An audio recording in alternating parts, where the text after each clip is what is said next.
বিশ্ব রাজনীতির ময়দানে ডোনাল্ড ট্রাম্প এবং ইরান এই দুই মেরুর বিরোধ নতুন কিছু নয়। তবে সম্প্রতি একটি সামাজিক যোগাযোগ মাধ্যমের পোস্টকে কেন্দ্র করে এই দ্বৈরথ নতুন মোড় নিয়েছে।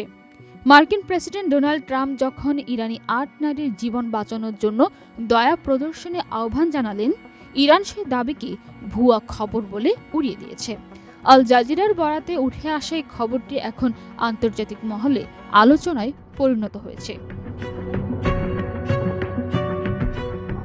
ঘটনার সূত্রপাত ট্রাম্পের নিজস্ব সামাজিক যোগাযোগ মাধ্যম ট্রুথ সোশ্যাল থেকে। সেখানে ট্রাম্প একজন অধিকার কর্মীর পোস্ট শেয়ার করে দাবি করেন ৮ জন ইরানি নারী মৃত্যুদণ্ডের ঝুঁকিতে রয়েছে। তিনি ইঙ্গিত দেন, এই নারীদের মুক্তি দেওয়া হলে ইরানের সাথে যে কোনো আলোচনায় তা ইতিবাচক ভূমিকা রাখতে পারে। যদিও ট্রাম্পের সে পোস্টে নারীদের নাম উল্লেখ করা ছিল না, ছিল কেবল কিছু অস্পষ্ট ছবি। ইরান এই দাবির পাল্টায় মুখ খুলতে দেরি করেনি। দেশটির বিচার বিভাগের সরকারি ওয়েবসাইট মিজান অনলাইন ২১শে এপ্রিল মঙ্গলবার জানিয়ে দিয়েছে যে ট্রাম্প আবারও বিভ্রান্তকর তথ্যের শিকার হয়েছেন।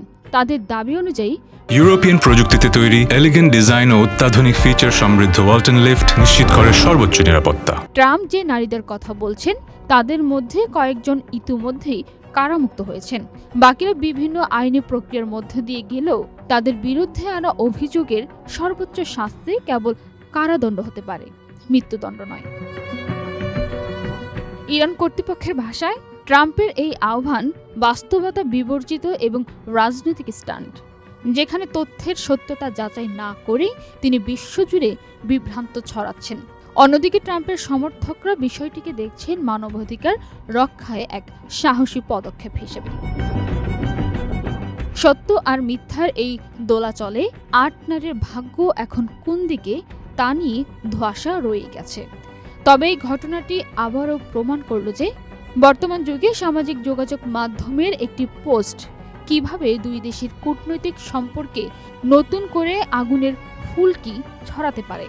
একদিকে ট্রাম্পের মানবিক আবেদন, অন্যদিকে ইরানের আইনি ব্যাখ্যা, সব মিলিয়ে বৈশ্বিক রাজনীতির মঞ্চে এটি এখন এক অমীমাংসিত নাটকের মতো দাঁড়িয়ে আছে। পান্না আক্তার, চ্যানেল আই।